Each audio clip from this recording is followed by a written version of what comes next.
Harry Potter and the Goblet of Fire, Chapter 2, The Scar. Harry lay flat on his back, breathing hard as though he'd been running. He'd awoken from a vivid dream with his hands pressed over his face. The old scar in his forehead, which was shaped like a bolt of lightning, was burning beneath his fingers as though someone had just pressed a white-hot wire to his skin. He sat up, one hand still on his scar, the other reaching out in the darkness for his glasses, which were on the bedside table. He put them on and his bedroom came into clearer focus, lit by a faint, misty orange light that was filtering through the curtains from the street lamp outside the window. Harry ran his fingers over the scar again. It was still painful. He turned on the lamp beside him, scrambled out of bed, crossed the room, opened his wardrobe and peered into the mirror on the inside of the door. A skinny boy of 14 looked back at him, his bright green eyes puzzled under his untidy black hair. He examined the lightning bolt scar of his reflection more closely. It looked normal, but it was still stinging. Harry tried to recall what he'd been dreaming about before he'd awoken. It had seemed so real. There had been two people he knew and one he didn't. He concentrated hard, frowning, trying to remember. The dim picture of a darkened room came to him. There had been a snake on a hearthrug, a man called Peter, nicknamed Wormtail, and a cold, high voice, the voice of Lord Voldemort. Harry felt as though an ice cube had slipped down into his stomach at the very thought. He closed his eyes tightly and tried to remember what Voldemort had looked like, but it was impossible. All Harry knew was that the moment when Voldemort's chair had swung around and he, Harry, had seen what was sitting in it, he had felt a spasm of horror which had awoken him. Or had that been the pain in his scar? And who had the old man been? For there definitely had been an old man. Harry had watched him fall to the ground. It was all becoming confused. Harry put his face into his hands, blocking out his bedroom, trying to hold on to the picture of that dimly lit room. But it was like trying to keep water in his cupped hands. The details were now trickling away as fast as he tried to hold on to them. Voldemort and Wormtail had been talking about someone they had killed, though Harry could not remember the name, and they'd been plotting to kill someone else. Him.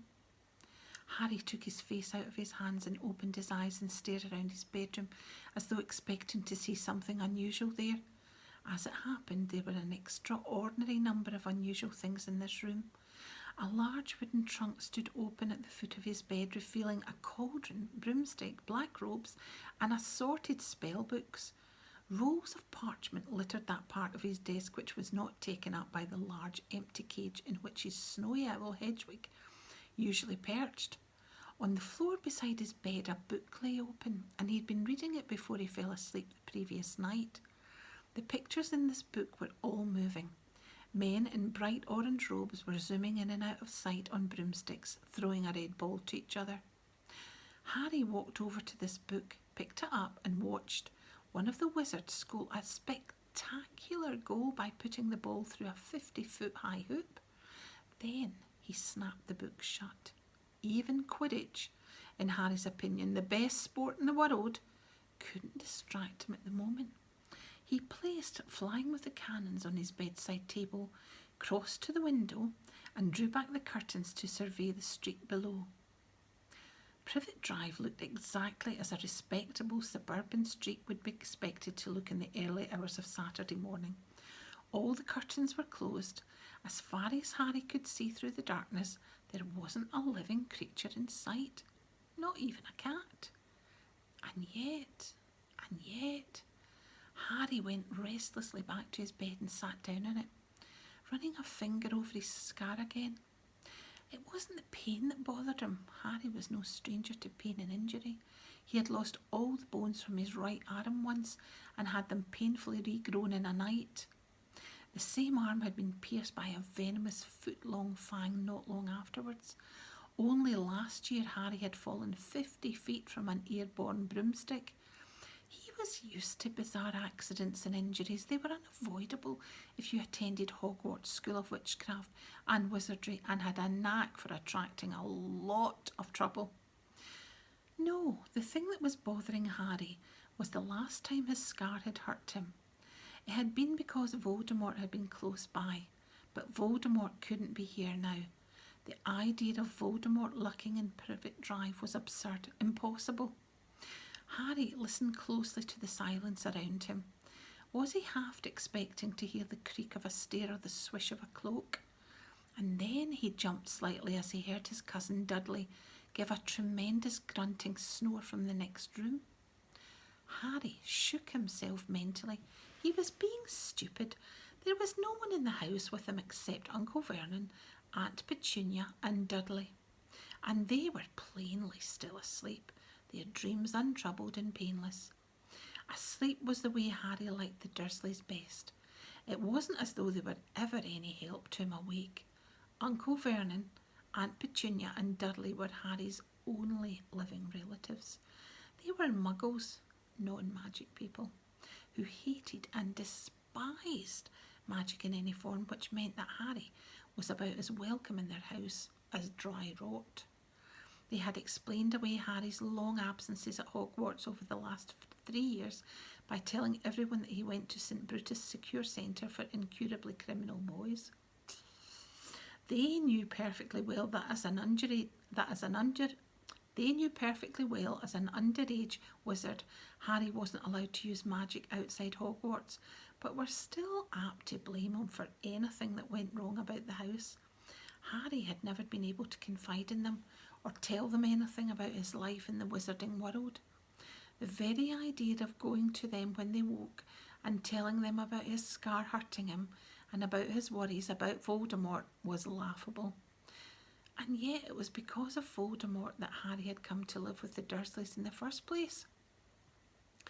If it hadn't been for Voldemort, Harry would not have had the lightning scar on his forehead. If it hadn't been for Voldemort, Harry would still have his parents. Harry had been a year old the night that Voldemort, the most powerful dark wizard for a century, a wizard who'd been gaining power steadily for 11 years, arrived at his house and killed his father and mother. Voldemort had then turned his wand on Harry, had performed a curse that had disposed of many full-grown witches and wizards in his steady rise to power, and incredibly, it had not worked. Instead of killing the small boy, the curse had rebounded upon Voldemort. Harry had survived with nothing but a lightning-shaped cut in his forehead, and Voldemort had been reduced to something barely alive. His powers gone, his life almost extinguished. Voldemort had fled. The terror in which the secret community of witches and wizards had lived in for so long had lifted. Voldemort's followers had disbanded, and Harry Potter had become famous. It had been enough of a shock for Harry to discover on his 11th birthday that he was a wizard. It had been even more disconcerting to find out that everyone in the hidden wizarding world knew his name. Harry had arrived at Hogwarts to find that heads turned and whispers followed him wherever he went. But he was used to it now. At the end of this summer, he would be starting his 4th year at Hogwarts, and he was already counting the days until he'd be back at the castle again. But there was still a fortnight to go before he went back to school.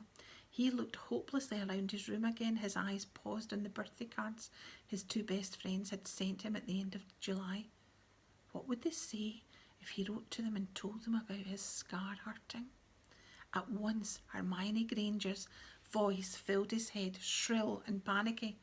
"Your scar hurt? Harry, that's really serious. Write to Professor Dumbledore and I'll go and check common magical ailments and afflictions. Maybe there's something there about cursed scars." Yes, that would be Hermione's advice. Go straight to the headmaster of Hogwarts, and in the meantime, consult a book.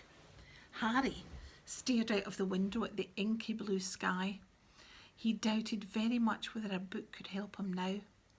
As far as he knew, he was the only living person to have survived a curse like Voldemort's, and it was highly unlikely, therefore, that he would find his symptoms listed in common magical ailments and afflictions.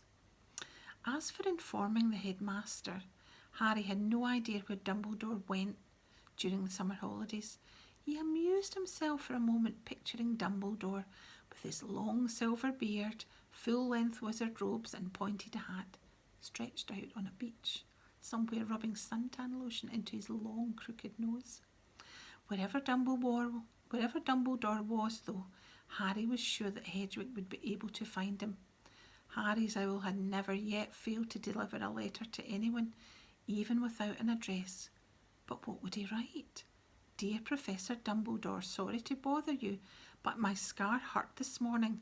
Yours sincerely, Harry Potter. Even inside his head, the words sounded stupid. And so he tried to imagine his other best friend Ron Weasley's reaction. And in a moment, Ron's long-nosed, freckled face seemed to swim before Harry, wearing a bemused expression. Your scar hurt, but you know who can't be near you now, can he? I mean, you'd know, wouldn't you? He'd be trying to do you in again, wouldn't he? I don't know, Harry. Maybe curse scars always twinge a bit. I'll ask Dad. Mr. Weasley was a fully qualified wizard who worked in the misuse of Muggle artefacts office at the Ministry of Magic. But he didn't have any particular expertise in the matter of curses.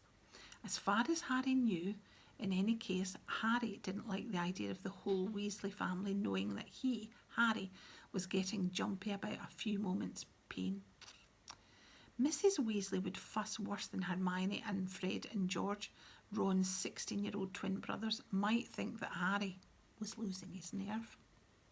The Weasleys were Harry's favourite family in the world. He was hoping they might invite him to stay any time now. Ron has mentioned something about the Quidditch World Cup, and somehow he didn't want his visit punctuated with anxious inquiries about his scar. Harry kneaded his forehead with his knuckles. What he really wanted, and it felt almost shameful to admit it to himself, was someone like a parent, an adult wizard whose advice he could ask without feeling stupid, someone who cared about him, who had experience of dark magic. And then the solution came to him. It was so simple and so obvious that he couldn't believe it had taken so long. Cyrus. Harry leapt up from the bed, hurried across the room and sat down at his desk. He pulled a piece of parchment towards him, loaded his eagle feather quill with ink, wrote Dear Cyrus, then paused, wondering how best to phrase his problem, and still marvelling at the fact that he hadn't thought of Cyrus straight away. But then perhaps it wasn't so surprising after all. He had only found out that Cyrus was his godfather 2 months ago. Then there was a simple reason for Cyrus' complete absence from Harry's life. Until then, Cyrus had been in Azkaban, the terrifying wizard jail guarded by creatures called Dementors, sightless, soul-sucking fiends who'd come to search for Cyrus at Hogwarts when he had escaped. Yet Cyrus had been innocent. The murders for which he had been convicted had been committed by Wormtail, Voldemort's supporter, whom nearly everybody now believed dead. Harry, Ron and Hermione knew otherwise. However, they had come face to face with Wormtail the previous year, though only Professor Dumbledore had believed their story. For one glorious hour, Harry had believed that he was leaving the Dursleys at last, because Cyrus had offered him a home once his name had been cleared. But the chance had been snatched away from him. Wormtail had escaped before they could take him to the Ministry of Magic, and Cyrus had to flee for his life. Harry had helped him escape on the back of a hippogriff called Buckbeak, and then Cyrus had been on the run. The home Harry might have had if Wormtail had not escaped had been haunting him all summer. It had been doubly hard to return to the Dursleys knowing that he had so nearly escaped them forever. Nevertheless, Cyrus had been of some help to Harry, even if he couldn't be with him. It was due to Cyrus that Harry now had all his school things in his bedroom with him. The Dursleys had never allowed this before. Their general wish of keeping Harry as miserable as possible, coupled with their fear of his powers, had led them to lock his school trunk in the cupboard under the stairs every summer prior to this. But their attitude had changed once they found out that Harry had a dangerous murderer for a godfather. Harry had conveniently forgotten to tell them that Cyrus was innocent. Harry had received 2 letters from Cyrus saying he'd been back at Privet Drive. Both had been delivered, not by owls as was usual with wizards, but by large, brightly coloured tropical birds. Hedwig had not approved of these flashy intruders. She had been most reluctant to allow them to drink from a water tray before flying off again. Harry, on the other hand, had liked them. They put him in mind of palm trees and white sand, and he hoped that wherever Cyrus was, Cyrus never said in case the letters were intercepted that he was enjoying himself. Somehow, Harry found it hard to imagine Dementors surviving for long in bright sunlight. Perhaps that was why Cyrus had gone south. Cyrus's letters, which were now hidden beneath the highly useful loose floorboard under Harry's bed, sounded cheerful, and in both of them he had reminded Harry to call on him if Harry ever needed to. Well, he needed to now, all right. Harry's lamp seemed to grow dimmer as the cold grey light that precedes sunrise slowly crept into the room. Finally, when the sun had risen, when his bedroom walls had turned gold, and when sounds of movement could be heard from Uncle Vernon and Aunt Petunia's room, Harry cleared his desk of crumpled pieces of parchment and reread his finished letter. Dear Cyrus, thank you for your last letter. That bird was enormous. It could hardly get through my window. Things are the same as usual here. Dudley's diet isn't going too well. My aunt found him smuggling doughnuts into his room yesterday. They told him they'd have to cut his pocket money if he keeps doing it. So he got really angry and chucked his PlayStation out the window. That's a sort of computer thing that you can play games on. Bit stupid, really. Now he hasn't even got a Mega Mutation Part 3 to take his mind off things. I'm okay because the Dursleys are terrified you might turn up and turn them all into bats if I ask you to. A weird thing happened this morning, though. My scar hurt again. Last time that happened, it was because Voldemort was at Hogwarts. But I don't reckon he'll get anywhere near me now, can he? Do you know if cursed scars sometimes hurt years afterwards?